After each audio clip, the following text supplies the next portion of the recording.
Hey, it's Sylvan, and this is the Handpan Podcast.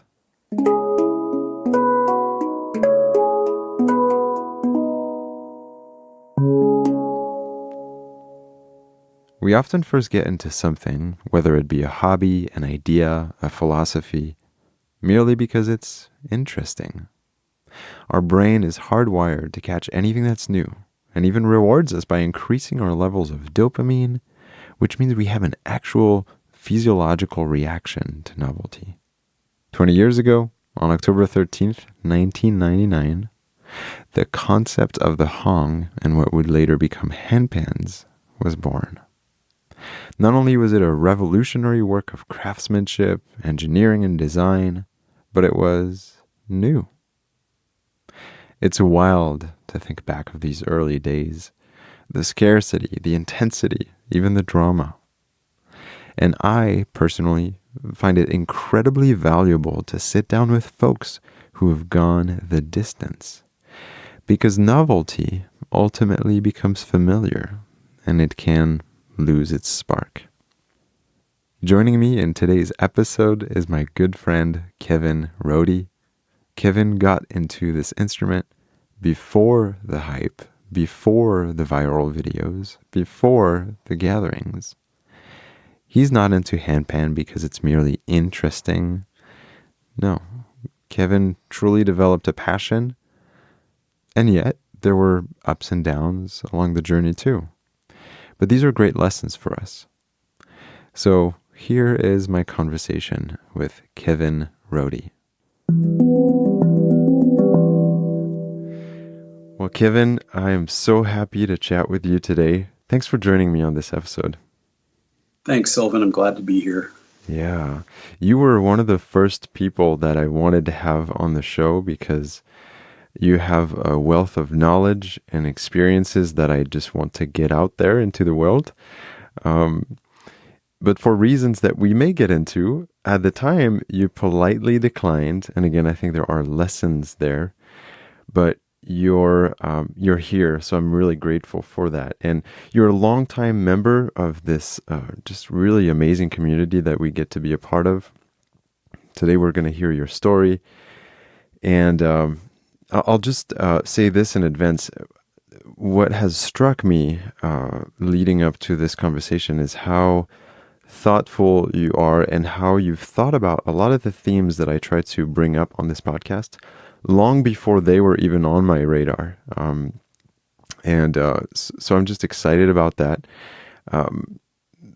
You and I discovered the instrument, I think, roughly around the same time, but in very different life stages and very different geographical locations. So would you tell me how this all started for you? Well, in Hawaii, we used to have these gatherings called Fire Tribe Hawaii, and what they were all-night events, usually 3 nights, on the solstices and equinoxes of each year. And so through the 10 years that Fire Tribe existed, they produced 40 of these events. And what they were events where people could come regardless of their spiritual orientation or religion. They were events that were drug and alcohol free, where they'd light a big bonfire, and it was just encouraged that people bring instruments, bring percussion instruments, bring stories. And the whole purpose was to let people shine, let people be able to bring something to contribute to this community. So one night, I think it was in 2004, it was the December gathering, the solstice gathering. About 2:30, 3:30 in the morning, usually the nights start out with heavy percussion around the fire. There's a lot of energy at 11 and at midnight and 1. And then people start drifting off and maybe going to bed, and other people come out and start doing quieter things. And there was we had this story time around the fire where people would just tell different kinds of stories. And then around 4:15 or so, it got very quiet. And then this person with this instrument came in, and it was this round thing, and I think the person was Bright Hawk. she might have, she used to attend these gatherings, and I'm sure most of your listeners have met her and have even played with her. Anyway, she started playing this instrument, and of course, like everyone else, like, what is that? And I was close enough to her to be able to feel the vibrations from the instrument. And I believe she has a pentatonic A or pentatonic F, perhaps. I forget her tuning. But that was my first uh, introduction to the Hong, and that was in December of 2004. So, of course, and my other friend, Michael Wall, who also was in these gatherings, had one. So there were actually two of these instruments in 2004 in Hawaii, in late at night around a bonfire. Wow, 2004. That's very early. Before. Yeah, before everything happened, actually, and since these gatherings would happen every 3 months, Bright Hawk wouldn't come over for every one. She mostly came over for the solstices, generally the winter solstice, because it gave her a break from Colorado to be in Hawaii. But Michael would share his instrument with me. And then I'll tell you kind of the story of how I was able to obtain one of these instruments. In 2006, Michael had loaned he had a pentatonic A, and he had loaned it to a djembe player who threw two of the tones out of tune by hitting it too hard.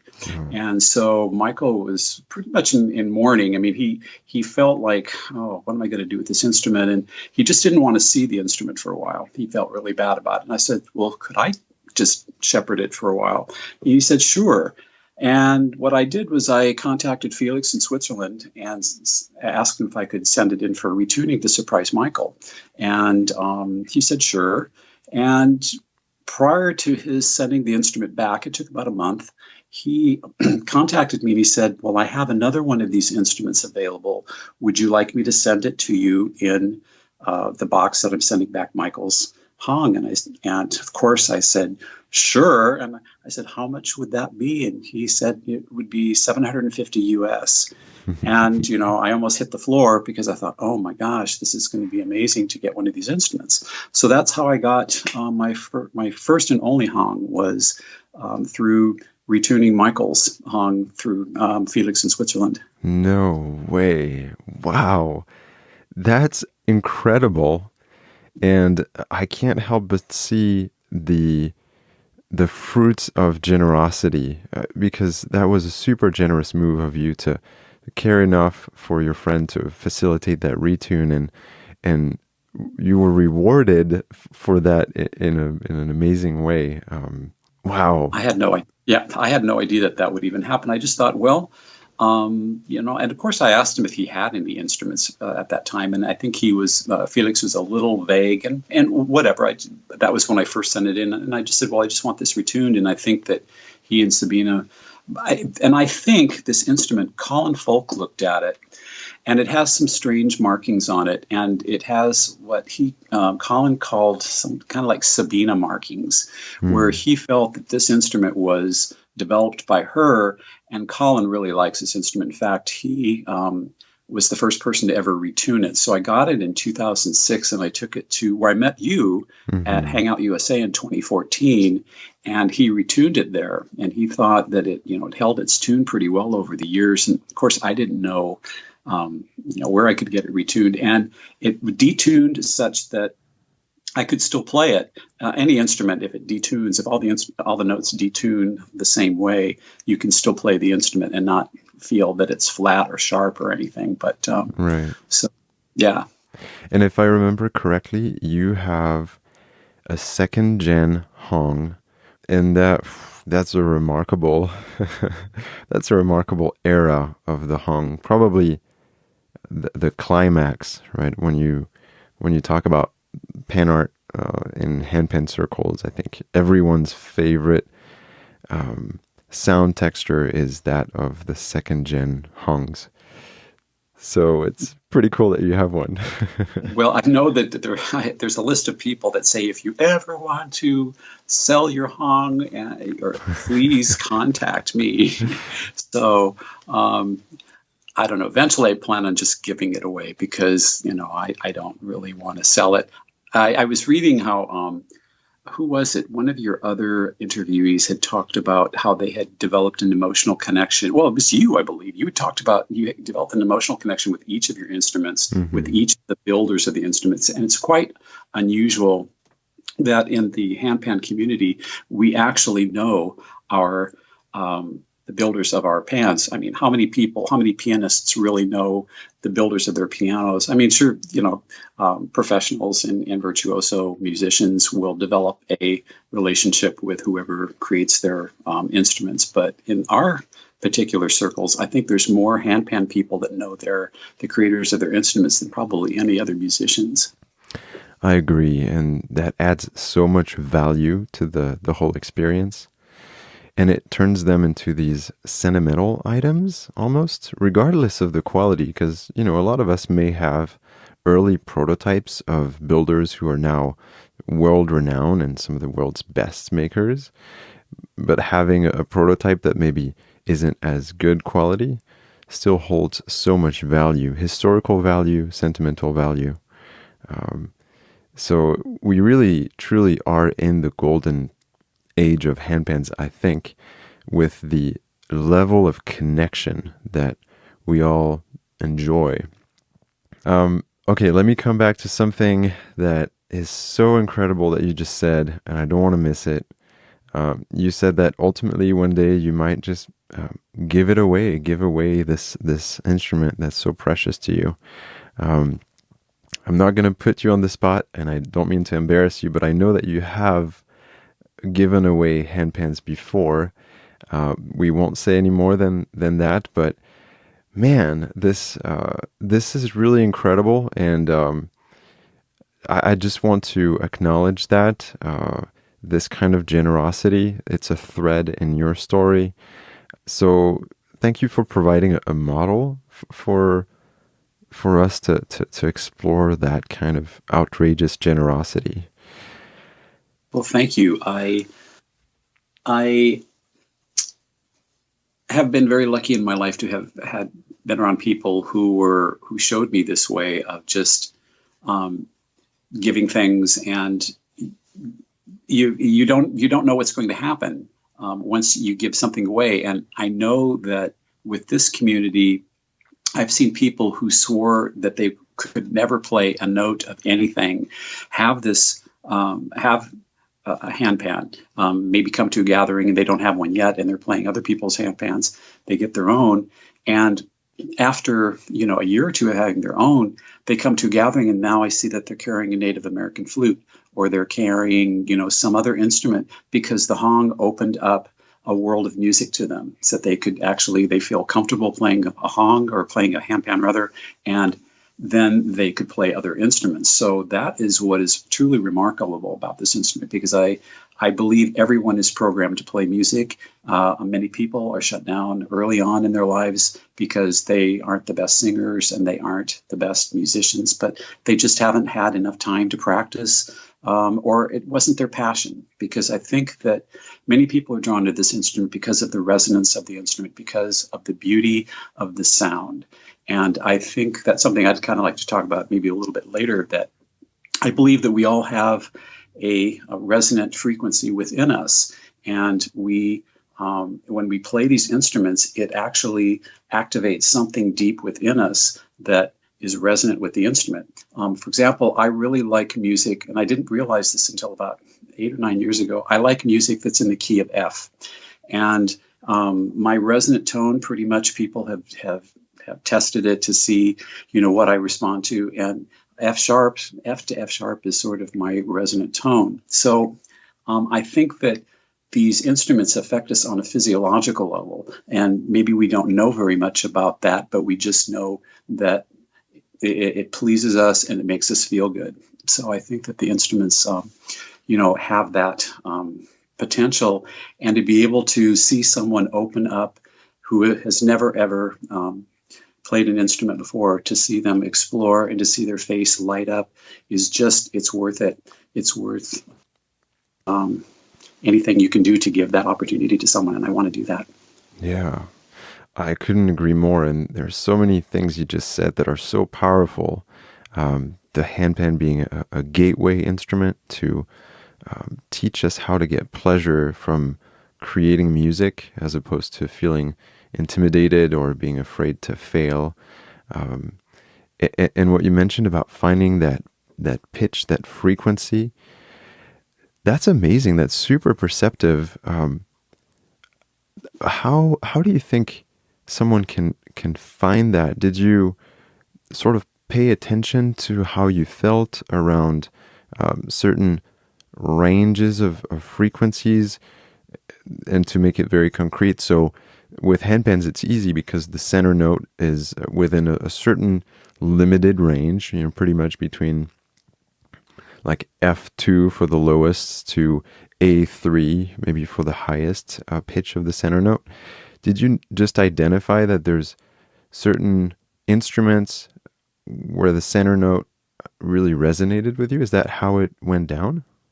Well, actually, I discovered this more with doing of my harp therapy because Ah, the other instrument in my life besides the hong, the handpan, was a harp. Because just very quickly, I grew up. My father was a musician. He was a piano player and a singer, and I played piano for a while. And I was the only one of four children that really showed any interest in music.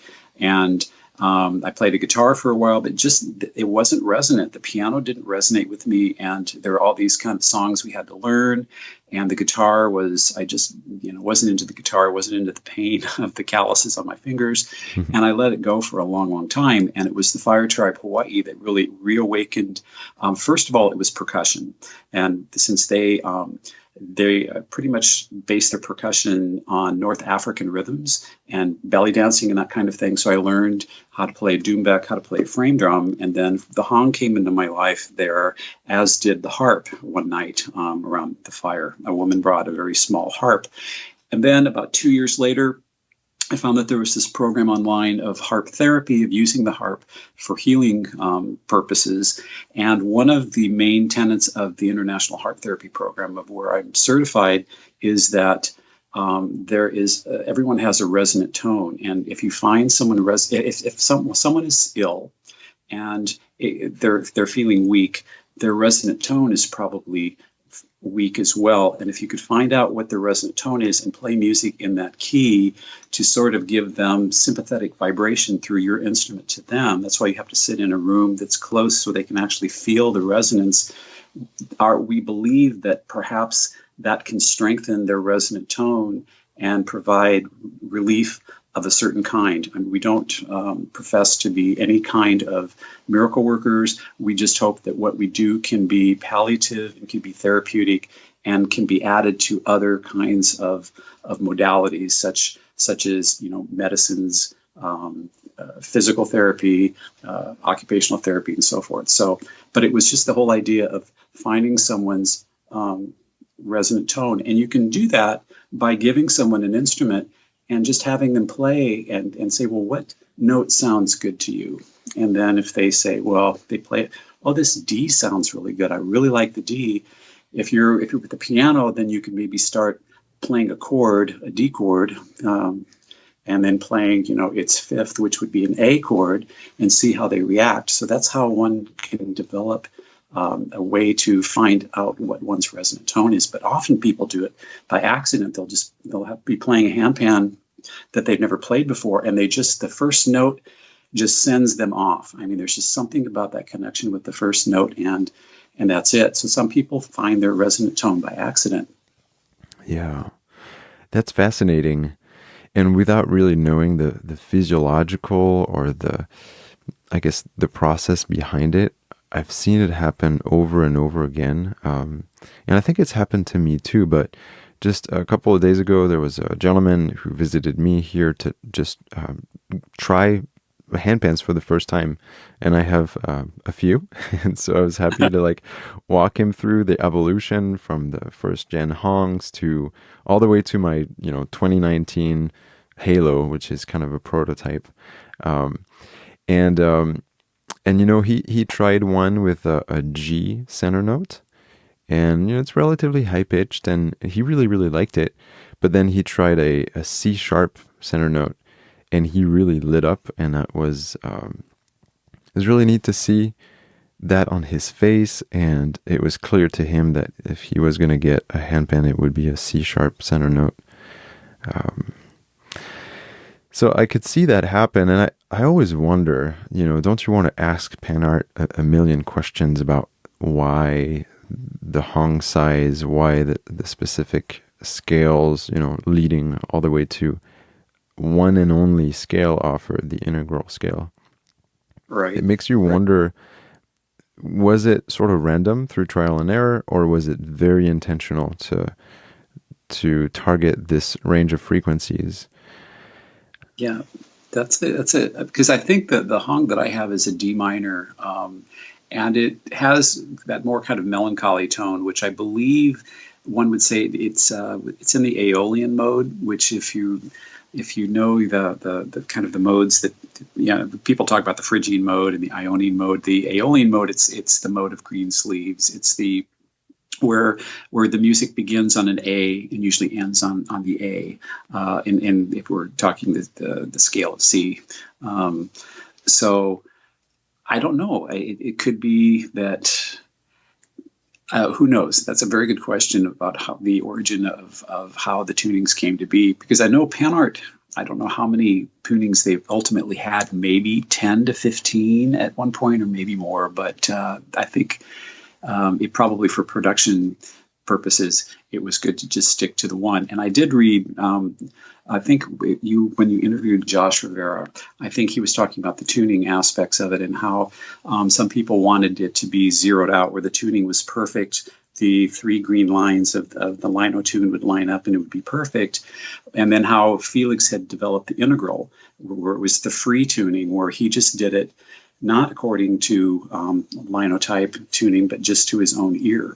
Yeah. And, there are some harp players that do not use tuners at all. They just tune to ear. They just I think they use 440. The A above middle C is 440. They start out with that. And as soon as they get a tone out of that from their tuner, they put the tuner away and they tune the entire harp by ear, which I guess this is what Felix did in a way with the free-tuned integral. And isn't that so inspiring, so artful and romantic and poetic? It is. It is to think that you can just put the computers and all the electronic gear away and just, tune according to what resonates with you, what sounds good to you. Mm-hmm. So, since acquiring your Hong, you've developed your creative handpan world, and it seems to me like you're someone who has very thoughtfully curated that creative world, almost protecting it from being maybe perverted. Um, Tell me about how you've enjoyed the handpan. Um, what was that journey like? Well, first of all, you have this unique instrument that no one's ever really seen, and a lot of people want to touch. And so there is one protective aspect of it, is that you want to instruct people on if they want to play it. And I share the instrument, but I, of course, do tell them, please take your rings off and that kind of thing. But I know that I started early, kind of in this journey. And back when I started, there were no manuals to play, and I just watched how others played. And then I think it was, I don't know, you could probably help me out with this, with the years 2008, 2009 were the Daniel Waples videos that were on YouTube. And that introduced a lot of people to this instrument and to his style of playing. And so then more people would upload their videos to YouTube, and a lot of them were people who were very masterful players. They were very fast players, putting a lot of notes out there. And for me, I'm more of an introspective kind of person, and there's many different styles of music to play, and I like them all. But for me, I think more space between the notes, because I think that's what Claude Debussy, the French composer, said, that the music is actually between the notes. Mm. And so I thought also about using this more in a therapeutic way, for people to listen to and for people to play as well. So I sort of drifted off, and I, acknowledged the masters that were developing ways of playing this instrument in a different way, that they were attracting, more attention to them. But then I wanted to see what else you could do with this instrument in a more quiet and introspective way. Hmm. And then over the years, you got into music therapy. Right. Well, it's actually, I wanted to just correct that. A lot of people confuse the terms of music therapy and therapeutic music, and they're actually different. So music therapy really requires someone who has attended 4 years of college and often has a master's or a PhD, and they follow the prescription that a doctor gives for a patient to deliver some kind of service to the patient in a musical way to make a change for that patient. And that could be helping them maybe learn how to sing, or maybe play an instrument, or listen to different kinds of instruments. Whereas a therapeutic musician is primarily one who plays for other people, and we hope that we can maybe make a change of state in their mood, or how they're feeling at the time. And we don't necessarily have college degrees as music therapists do. And also, music therapists are board certified. They go through a very rigorous um, certification and examination process. But therapeutic musicians have the freedom just to be able to play their music in styles that they hope will make a change. And that's usually by conferring with the patient and the families beforehand, and then mostly being an improvisational musician. You just make it up as you go. Yeah. Wow. It's so revealing of our culture that music therapy would be this institutionalized, regulated, structured field of work where there are gatekeepers, and then therapeutic music is this organic, inviting, really greater area where people can chime in and contribute in a much more fluid way. And while there is obviously value in the authority and expertise of a medical field, it's kind of sad that it's all about credentials to a certain extent. And I can't help but think that all of us, but really all the folks who have played handpans for people in a variety of settings, they have, in essence, served that same purpose of soothing, alleviating pain, maybe helping folks rediscover wonder, that typically music therapists could maybe be entitled to do, but without the credentials. That's true. Music therapy actually was sort of born after World War II, when a number of soldiers came back to the United States with what we now call post-traumatic stress syndrome. Back then, I think they called it not bomb shock or something. They called it, there was a term for it, battle fatigue. But anyway, they saw, physicians in the 40s, 50s, and 60s saw the importance of music, and it developed a whole different profession of people who would be trained to learn how to apply music in psychological ways, in physiological ways. And then the music profession started to want to have some sort of a established program, established, shall I say, the literature, scientific literature, in order to show that what they did was scientifically proven to be good. And it was also a battle with the American Medical Association.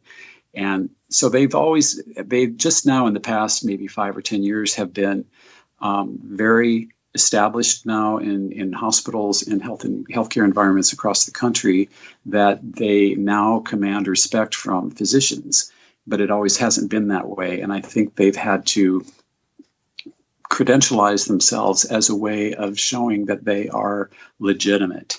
And so there's some tension between therapeutic musicians and music therapists, because most of the public, when they see someone playing a musical instrument in a healthcare environment, they think, oh, you are a a music therapist. And we kindly have to say, no, we're not. We're actually playing therapeutic music because we don't want to get we don't want to be perceived as being music therapists, because there's also a pay scale involved. The music therapists are paid a lot of money, more money than than therapeutic musicians are. So it gets a little there's a gray area. So I have been very fortunate in playing, when I played at the Queen's Medical Center in Honolulu, that the music therapist there was very open to being for my being there, and she would often send me to places with patients that I would be able to play for, that she thought my presence would be helpful. So as long as the music therapist and the therapeutic musician can talk about what they do that's the same and what they do differently, and work out how they can provide the maximal benefit for everyone, then it's a win-win for both of them. Yeah. That's fascinating, and I really appreciate the explanation and clarification there. So, in which setting did you get to play therapeutic music? I played therapeutic music in hospitals. This could be in patients' rooms. I've played in the neuroscience unit. I've played in the emergency unit for the people that are waiting for their loved ones to be diagnosed with whatever they came in for.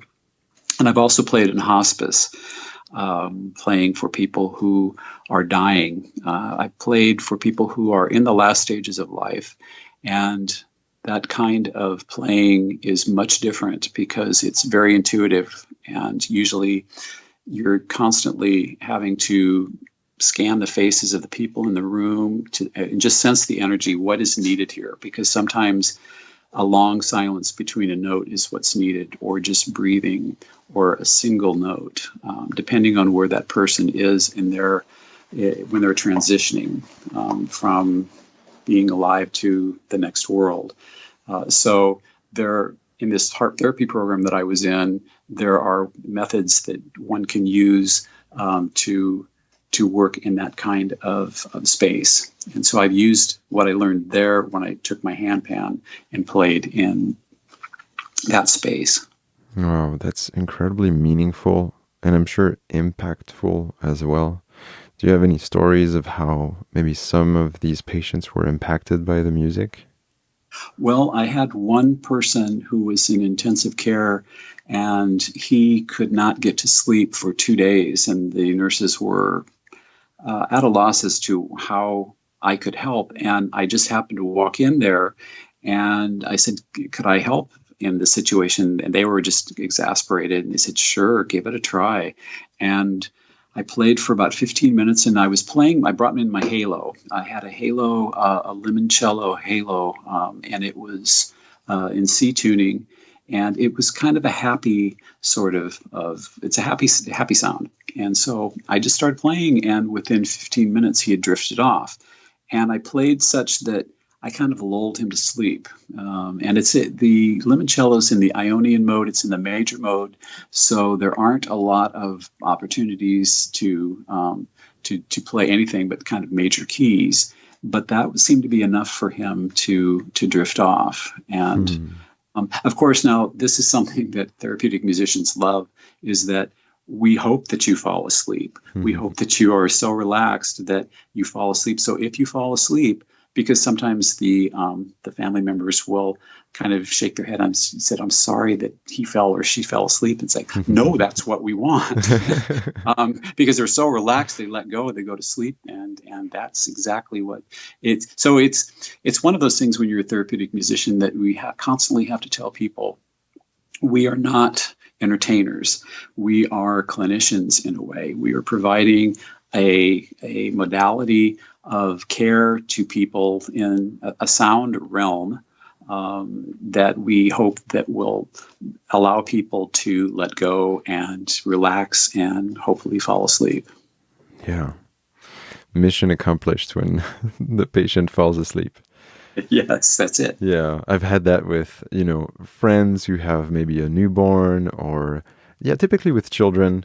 where the handpan will have this sleeping effect on them. And they'll ask you, come back, come back. They do. That's true. I always offer, wherever I have a handpan or I have a harp, if I'm traveling, if there are any children that are just crying, I'll go up to the parents and say, I'll be glad to play for you. And I've done that a couple of times. And I've met one child just wasn't having it, but most of the children, they'll look at me and they'll look at the harp or the handpan, and then I can say, would you want to try it? Do you want to play it? And sometimes they look a little scared, but then there's that curiosity in their eye, and they reach over and they tap it, and I can kind of turn them in from crying children into smiling children in a couple of minutes. So that's a kind of fun power that anybody with the handpan or with a musical instrument can do with the child. Yeah. That's so cool. That's so cool that we have access to this instrument that has such a tangible effect on people and on ourselves. And we must not lose sight of that. I want to switch gear and circle back on something I mentioned at the top of this episode. And that's when I first reached out for you to be on this show, you politely declined, and you had good reasons to. It sounds like you went through a temporary phase of falling out with handpans. Would you be okay to talk about this, to go there for an instant? Sure. I enjoy what a handpan gives me, a number of notes to play. I can play, usually 8 or 9, and if I'm clever, and I'm not that clever, I can get some harmonics. But to me, sometimes it can be very limiting. And with the harp, I don't play pedal harp. I play what's commonly known as an Irish harp, which is a lever harp, which allows one to play the entire chromatic scale. And one of my lever harps is about 34 strings, and that's about almost 4 octaves. A little over, actually 4 octaves and a few strings. And I can play in any key, and I can play pretty much anything. So I find sometimes I need to have that expanse of notes, because I need to be able to, I can play a Mixolydian tune. I can play these different modes, the Ionian, Dorian. I can play Phrygian or Lydian tunes, but with the Hong, I can only play what those notes offer. And there's a beauty in that, of having just a few notes. What can you do with 3 notes? When I see, people play duets on the same instrument, and they switch you're facing your musical partner, and he or she has 2 or 3 notes, and you have 2 or 3 notes, and you each have the central ding. You can each have that. That's kind of something you can both have. And okay, what can you do with 3 notes? And how can you make it sound something, that's going to take off? And it may not even take off for the people that are listening, just for the 2 players too. I encourage people, if they haven't done that, that's a lot of fun, is to just play one handpan between 2 people. And I've even seen 4 people I think it was maybe in Pearlandia in Asheville in 2014. There was a concert where 4 people played one handpan on the stage, and I thought it was genius, because they each knew their part, and they each knew when to pull out and let the others play. So I think that's when I first started falling out with the handpan, because that's when the harp therapy program started bringing me in, and I started going out and playing in hospital and hospice. But then I could take the handpan in there, and that was something that most people had never seen. So that kind of balanced it. But I don't know. It's one of those things where, with anything, you might be infatuated with it. You fall in love with it, and then you might fall out of love with it for a while. And then my friend Kim Robertson, who's a pretty well-known harp player, says that if you don't play your instruments regularly, they're going to mope. They're going to sit and mope at you. They're going to be sad. And that's why I think someone told me, never, ever put any of your musical instruments in the carrying cases unless you're going to carry them somewhere, because have them out and available to you. Even if you walk by and you tap them a couple of times, and you walk by just if they're sitting on a shelf, just have some connection with it by being able to look at it and being able to play it. So I've kind of fallen back into to playing them. And I guess one last thing too, if a handpan has one or two notes that have gone flat, it's less inviting to play because, at least with the harp, for me, they're easily tunable. But with the handpan, for me, living in Hawaii, it requires me shipping it and sending it somewhere for a couple of weeks, and I don't have it. So that is another, disadvantage of it. It's a slight disadvantage when you think of all the joy that it does bring. But so I'm finding myself now, I just have my Halo was just returned to me. Kyle and his folks tuned it, and it sounds beautiful again. So I'm actually in the upper Michigan woods right now for several months and had them send it here.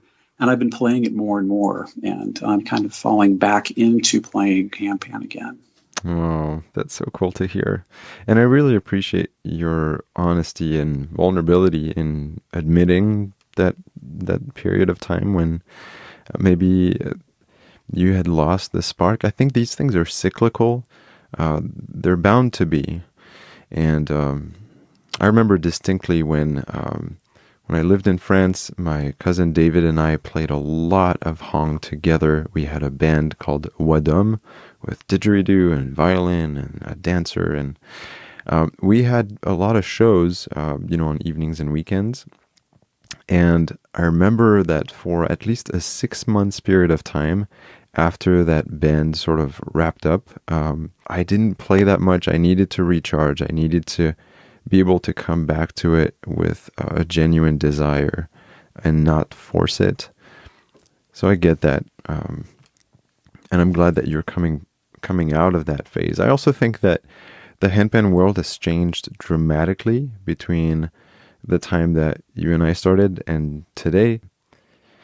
There's a lot more comparison or maybe fear of having to meet a certain standard or follow a certain rule, whereas a lot of what we've talked about on this episode and what we've experienced for over a decade has been complete creative freedom, right? Right. Right. Well, also, it's interesting that, in the past few years, I know Colin and David Kuckerman had put out a couple of instructional videos, as has David. And I've subscribed to David's program on playing handpan because he introduces a lot of rhythms. And what's very interesting about this instrument, it is a percussion and a melodic instrument at the same time. I tell people that since I started my musical journey a number of years ago with the doumbek and with the frame drum, is percussion. I have a very good sense of the beat. And then when I dived into melodic exploration with the harp and with the handpan, I still felt that I needed a percussive practice. So one of the things I like to encourage people to think about, if you are a melodic musician, I would suggest developing a percussive practice of some sort. So you know the rhythm of a song by looking at it from the percussionist's perspective. And also, if you are a percussionist, develop a melodic practice of some type. A friend of mine, my friend Michael Well, was primarily a percussionist, and he was a hong player. And then several years ago, he started playing the harmonium, which it really surprised me because I was always encouraging him. He has a very strong percussive background to play a melodic instrument. So the hong or the handpan both are this kind of strange hybrid where you can actually create both percussion and melody at the same time. Whereas most of us, we think of there's drummers and cymbal players and triangle players, and then there are people who are violinists or oboists or piccolo players or whatever, and we see that there's this divide where this instrument has brought both the percussive and the melodic aspects of music making into a single instrument, which I think is, both perplexing and delightful at the same time. Yeah, it's really fascinating. And it's even been reflected in the terminology of the instrument. In the early days, it was sort of naturally called the hang drum. Right. Whereas I think later on there was a movement to reconnect with the phrase a sound sculpture, which has no percussive connotation. It has more of a contemplative, reverent type of approach to the instrument. So even in the terminology, these different aspects, melodic, percussive, are reflected. It's really interesting. Well, I think that the term drum for the hong and the handpan gives people the impression that in order to make it sound good, you need to hit it like a drum. And most people, when you give them a drum and no instruction at all, they'll usually hit it pretty hard because they think that's the way the drums sound. But if you're at all familiar, some of your listeners, with Evelyn Glennie, she's a deaf percussionist from Scotland who is completely, totally deaf. From the age of 12, she is a percussionist, and her dynamics of her teaching dynamics on the instrument. And she plays a lot of percussive instruments. And so it's interesting that I'm glad that they took the term drum away, because hopefully people now will approach it in a different way, not thinking that it's a drum to hit it as hard as you can, because that probably, I'm sure you can talk to many people before playing one of your instruments, that you just tap it. You tap it slowly and kind of gently until they can find out where the sweet spot is. Yeah, I mean, it's an incredibly responsive and sensitive instrument, which still has some loudness to it, but it's just delightful to play very softly in a quiet environment.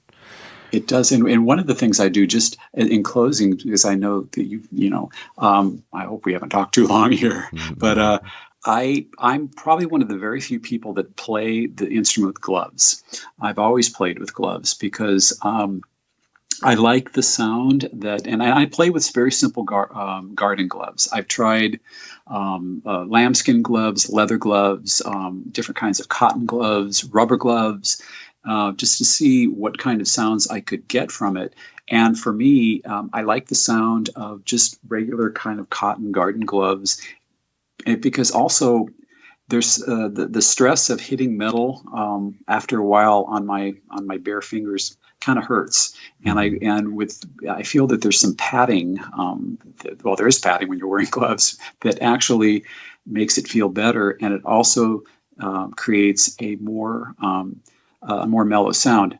Now, there's times when I played with one glove, because you can use the skin of your finger. There's a different effect if you tap on one of the tone circles than when you have a gloved hand. And I kind of like that mixture of both sort of the dampening of the glove and the strike of the finger, the bare skin on metal. Yeah. That's cool. Yeah, you just expanded everyone's imagination on what to do with their handpan. I actually had my friend Bill Davies, who was on the podcast previously, who's local here in Phoenix, and he brought 2 pairs of gloves just a few weeks ago. And it was really cool to allow myself, as someone who's been playing for a long time and I'm very comfortable with my playing, and I'm just, I guess I'm not looking to spice things up very often, but it was super refreshing to actually put on the gloves and to hear it all over again for the first time, or so it felt, in a very different way. So it's good. I'm glad you mentioned that. It's going to give a lot of people ideas. It's fun to experiment. I mean, I've not even gone there, but I've looked at some of the mallets, very, very soft mallets that I play. I play in a handbell choir once in a while, and they have a whole bunch of different kinds of mallets, and they're real big puffy ones. And I've often thought, well, I know, because I was schooled in the pan art kind of school, that you never use anything but your fingers. But I'm wondering, if you just gently used, I've never tried it, but I'm thinking, I know some people have, and if you just do it gently, I don't know what the problem would be. But then again, it is a unique instrument that that is played by the hands. And maybe people should stick to that. But it's always, innovation comes with exploration, and sometimes you'll surprise yourself, like, oh wow, I didn't know that I could get that kind of sound from it by doing this. And there's very many players that can do these incredible ghost notes and these side taps and all of that. And that's kind of beyond me, and I kind of marvel at what they have done. And I'm sure a lot of them have just discovered it by just fooling around and doing what some musicians call happy accidents, where you just accidentally trigger something in your instrument that you didn't know was there by brushing against it in a way that you never had done before. So yeah, there's always that. And just keep pushing the instrument, and the makers are constantly coming up with new ways of tuning. There's real small, I think, instruments now and bigger instruments. So it's just this incredible development process, and they have all of these people that are all too happy to just take their prototype instruments and play them. Yeah, we're all early adopters. We're okay with it being sort of eclectic and obscure, and I mean, I think it adds value for a lot of us, the fact that it's so niche. And man, yeah, everything that you're saying, it just hints at this sense of freedom. And I think that's my favorite attribute, my favorite aspect of this instrument, is that we haven't let anyone define our relationship to this instrument, and we really shouldn't. And I hope that we will continue to claim and reclaim that freedom, because it really has been just an amazing movement to be a part of. And it's a reminder for us and for folks listening who are maybe newer to this instrument.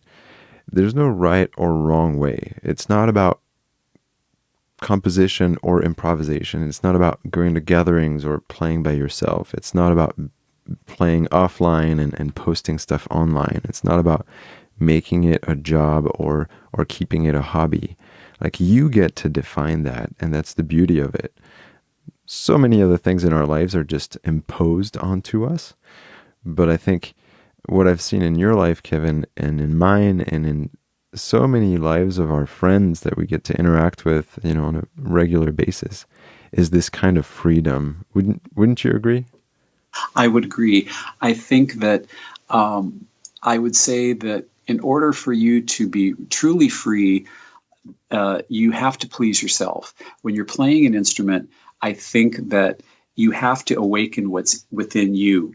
If you play an instrument for money, and you play for other people, and you play tunes that they want to hear, then it's a job, and you're providing a service, and they're providing money. But I think some people may think this is selfish, but once you please yourself, the spirit comes out, and people can see when you're happy playing your instrument, that it's a beautiful thing. One of the things that I've noticed, especially about you as a player, Sylvan, is that you have such a peaceful, and I've commented on this a couple of times to you, you have such a peaceful, joyous expression on your face when you're playing. And I think a lot of people, when they're playing, they are channeling something deep within, and sometimes they're concentrating, or their face kind of freezes up and they grimace. And one of the things I did this for a long time too, and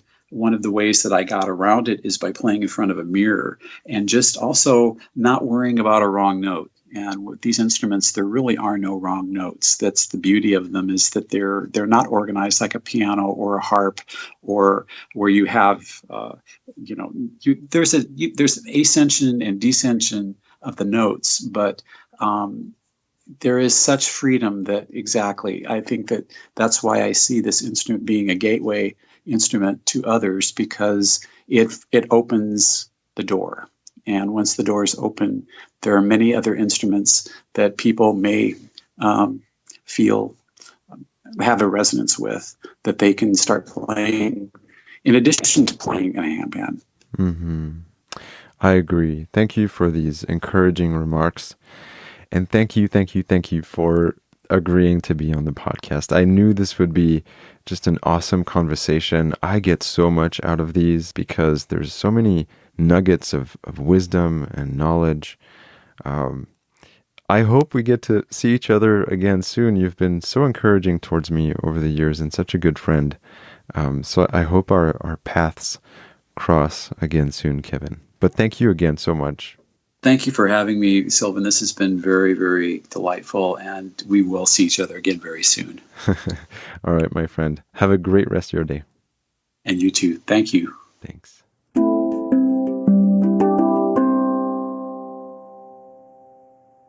At the beginning of the episode, I mentioned a specific date, October 13th, 1999.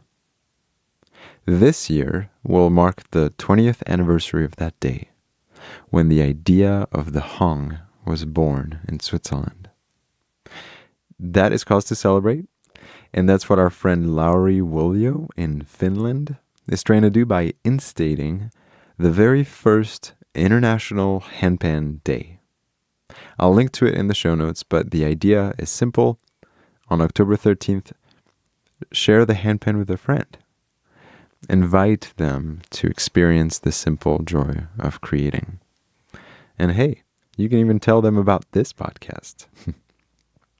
As always, if you want to discuss any of the episodes or the themes of this podcast, you can join the Handpan Podcast community. It's a Facebook group. And if you want to wear really cool merch, go to thehandpanpodcast.com/merch. It helps support the show. That's it for this episode of the Handpan Podcast. Thanks so much for listening, and talk to you in the next one.